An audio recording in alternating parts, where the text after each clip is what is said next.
Joining me now in studio is Sherman Oaks, Democratic Congressman Brad Sherman. Good to have you. Thanks for making the trek in. And via Zoom, we have Rockland Republican Congressman Kevin Kiley. Thank you so much for the both of you agreeing to have a conversation from both sides of the aisle. Congressman Kiley, I'm going to start with Mr. Sherman here because you are here in person tonight. What do we know about the meeting between President Trump and the Big Four? He met with, of course, House Speaker Mike Johnson, House Democratic Leader Hakeem Jeffries, House Majority Leader John Thune, and Senate Minority Leader Chuck Schumer. What came out of it? Are we far apart? We're far apart. It wasn't an ugly meeting, but it certainly didn't accomplish anything. And we're going to have to prepare for a shutdown. That means federal employees, if they're essential, they have to keep working, but they don't get paid currently. And if they're unessential, they go home, and they'll get paid eventually. And if you're a federal contractor, you may not get paid at all. Okay, so we're far apart. Let's get reaction from Congressman Kiley. Do you echo that sentiment? Well, it would appear so, and it's unfortunate because a government shutdown is a terrible thing. It's something that we should not let happen. It's the job of Congress to fund the government, so we should not be having the government go unfunded. So it's forced to shut down vital operations. As Brad said, folks are not able to get paychecks or are being furloughed. You have military members of our military who don't get paychecks. You have national parks that get shut down. So this is something that we need to avoid. And honestly, right now, I think that what we're seeing is why so many people in this country are frustrated with politics is the two sides seem to be fighting over who gets more blame for a shutdown rather than actually trying to work together to avoid a shutdown. So I'm encouraging both sides to try to find the common ground we need to get this done over the next couple of days so that we don't have to deal with these totally self-inflicted dire consequences. Yeah, I don't think the finger pointing helps much in all of this. The Democrats, though, Congressman Kiley, they want to extend health care benefits, specifically on Medicaid coverage. President Trump says that's not going to happen. Do you side with him? Well, I think there needs to be a negotiation. I mean, the reason that we're here is that we haven't passed a timely budget. And, unfortunately, we haven't done that for quite some time in Washington. And so, the speaker is asking essentially for an extension. And so, folks on the other side are saying, all right, if we're going to provide an extension, then we want you to work with us on X, Y, and Z, which I think, in itself is not an unreasonable position now. But some of the things they've come out with are clearly not going to be the basis for any deal. And so at that point, it almost looks like, it's being used as an excuse to shut down the government and create a confrontation. So that's why I say, there's just not the kind of dialogue that we want around a realistic set of possible negotiation items that could keep this very bad thing from happening to the country. How do you see it? What's the sticking point? First of all, this isn't just a September problem. This isn't just a problem of government shutting down. We've been operating on automatic pilot for the whole fiscal year.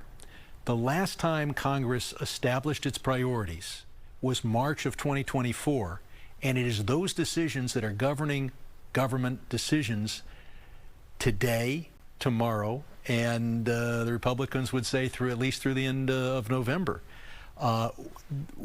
Democrats have come with their bargaining position, and that is a position to provide health care to 20 million people who would see their premiums doubled under Obamacare if we don't change. It's not Republicans haven't met us halfway. They haven't offered a single dollar toward helping people's health care. So yes, Democrats have a bargaining position. It'd be good if Republicans would make some sort of offer. But what would be better is if Congress passed these appropriations bills months before they're needed, instead of regarding it as some sort of accomplishment to just keep the government automatic pilot, but at least it hasn't crashed. We need to, the Republicans have been in control for many years now. We are supposed to pass 12 appropriations bills. The Republicans are in control of the House of Representatives. There is no filibuster. They've only passed 3 of the 12, and those 3 died in the Republican Senate. You need at least 8 Democrats to vote on this. You need 7 Democrats in the Senate, but the House could have at least passed appropriations bills and hasn't. And it's our job to pass all 12 of them. And what happens in the Senate happens in the Senate. We've passed only 3 of the 12, and we passed those 3 were in a form that the Senate wouldn't approve. Reaction from you, Congressman Kiley. I mean, I actually agree with almost everything that Brad said. I mean, it's absolutely correct that the failure to pass timely appropriations bills has gotten us into this habit of just running on autopilot, doing these continuing resolutions where we're not considering budget priorities afresh as we should. And I think that is a very bad way to govern. And so I think that this idea that we're going to keep passing continuing resolutions, it's a cycle that we need to get out of. And I think that on the other hand, a government shutdown is even worse than that, which is why I supported this latest short-term continuing resolution. Now, that's why I say, though, that if Brad and some of his colleagues' position is that in order to provide this one last extension, as they're saying, we want to negotiate around a certain set of items, then I think that's fine. There can be a negotiation around how to stop healthcare and premiums from increasing. That's something that's important to me and a lot of folks on our side of the aisle as well. There can be a negotiation around the issue of rescissions. There can be a negotiation, I've suggested it, about maybe ending this whole redistricting mess. So I agree with his point that it's bad that we're trying to run the government on these consecutive continuing resolutions. And I also agree with his point that there should be some sort of negotiation. I actually think the House should be in session right now, which unfortunately it's not, even though we did pass a CR to keep the government open. If we can't reach a deal that causes that to be passed by the Senate and signed into law, then the government's going to shut down. And we need to be doing everything we possibly can to prevent that from happening. I'm quite pleased with this agreement right now. If only we could multiply the both of you and get this deal done. How likely is it, do you think, that there will be a government shutdown? I think there'll be at least a short-term government shutdown. I'm hoping that the Republicans will respond with a counteroffer that deals with the issue of health care. They're not going to do everything we want, but they're going to have to offer us something.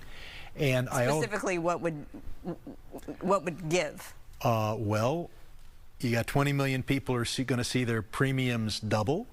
We'd prefer them not to go up at all. If they come back and say, okay, there'll be some of the people will face somewhat higher premiums, we'll talk about it.